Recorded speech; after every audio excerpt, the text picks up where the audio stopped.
Hi Google, set a timer for 7 minutes.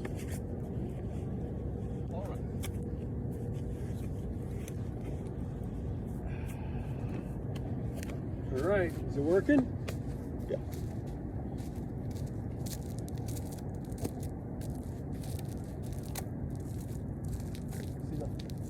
See the fish?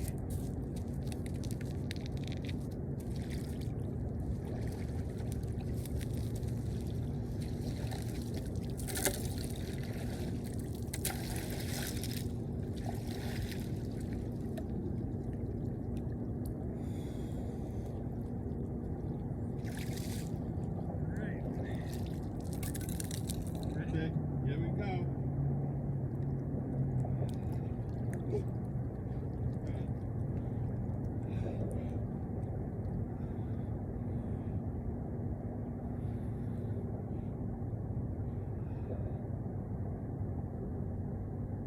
There's always a little at the start of breath.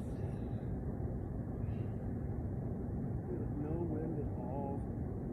Well, I guess there's a little wind. Look at that flag over there blowing, but right here doesn't feel like there's any wind.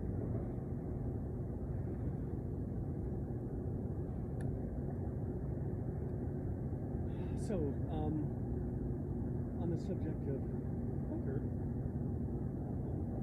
I have to admit it's lows on my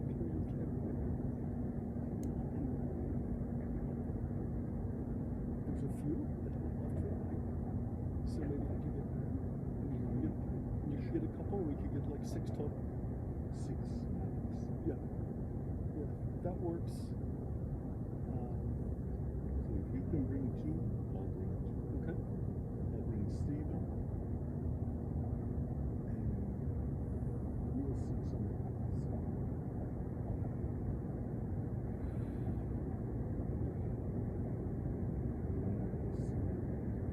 Yeah, I had a long day on my feet. I just thought, oh, sunset Riverside would be nice. No, I was actually baking quiche. So we do quiche at Mugby. So do you do it from scratch? We do, but we then freeze it and then, thaw it, rethermalize it, meaning nuke it. But it's not viable. We're just not busy enough to where I could do it fresh every day. So I do 18 quiche in a batch, 2 9-quiche batches. And I was training a person in today. She's going to be the new baker. And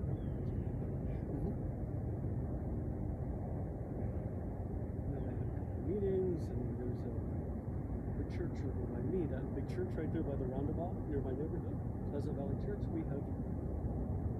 We've actually, over the 19 years we've been in business, I would say a third of our employees have come from members of that church, mostly college. What I find is that evangelical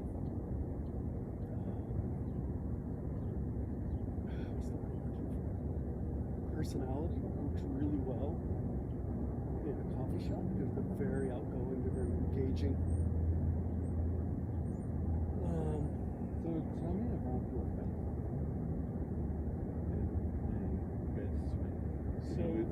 And I'll start with Beth's. Dan and Sarah are also Baha'is. So the Baha'i faith began that's a more complicated question. Began in the 19th century in Iran. The founder and prophet of the faith is named Abdul Baha. He's Persian.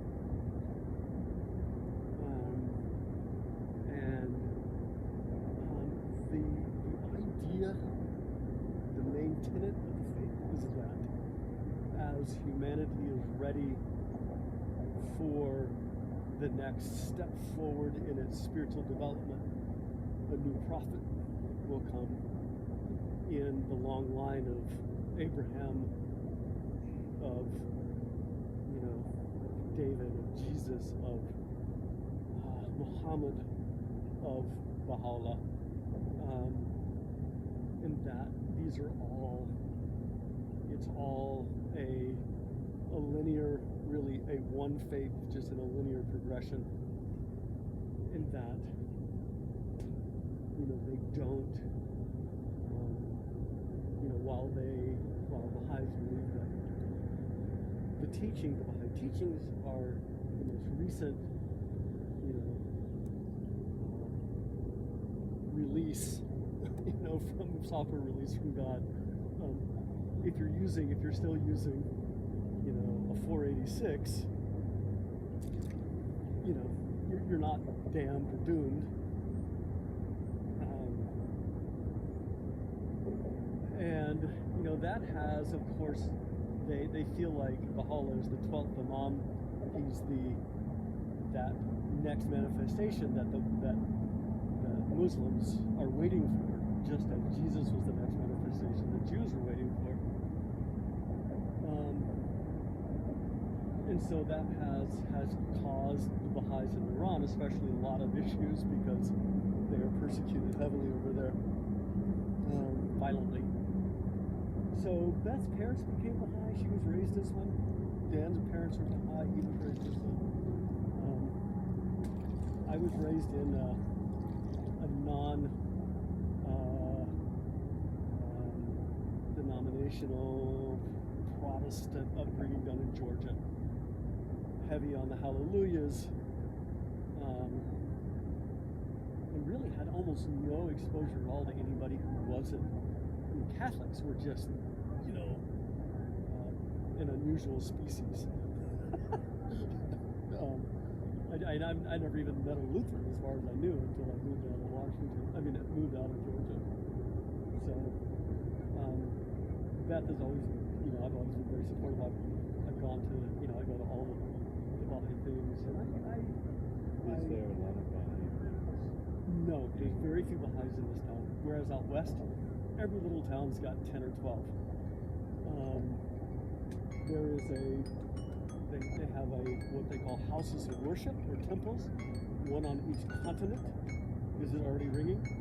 And the one in North America is in Wilmette, just northern suburb of Chicago. And so it's a house of worship, so it's open to all faiths to come. And by and large, they don't evangelize, they don't go door to door, they don't try to, while they teach, they don't try to convert, unless somebody is interested. So that's the Baha'i faith. You sometimes hear it called Baha'ism. Baha'ism. But not typically, it's usually.